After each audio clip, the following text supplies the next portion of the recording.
बिस्मिल्लाहिर्रहमानिर्रहीम। अस्सलाम वालेकुम, मैं हूं सफिया खान। शामिल करते हैं हेडलाइंस।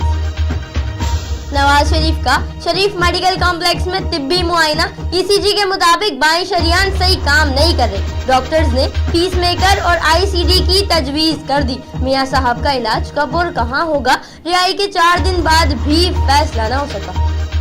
कराची वालों के लिए बड़ी खुशखबरी, सड़कें भी बनेंगी, पानी का मसला भी हल होगा, ट्रांसपोर्ट भी मिलेगी। वज़ीर-ए-आज़म इमरान खान ने कराची में 18 मंसूबों के लिए 162 अरब रुपए के बड़े पैकेज का ऐलान कर दिया। 2 साल से रुका हुआ ग्रीन लाइन मंसूबा भी मुकम्मल होगा।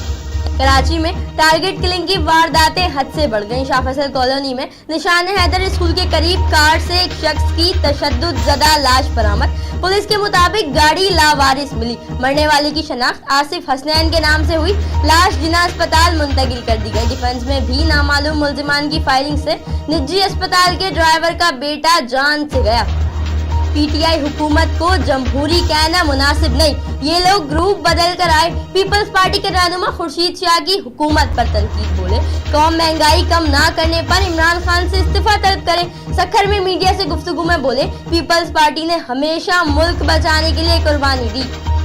चोर या फिर कोई और, कराची एयरपोर्ट जाने वाले मुसाफिर हो जाएं होशियार। कराची एयरपोर्ट्स पर मुसाफिरों का कोई पुरसाने हाल नहीं। एक ही हफ्ते में दूसरी वीडियो मंजर आम पर आ गई। मुसाफिर के बैग से कीमती सामान, मोबाइल फोन और रकम चोरी। जद्दा से कराची आने वाली एयरलाइन के मुसाफिर रुल गए।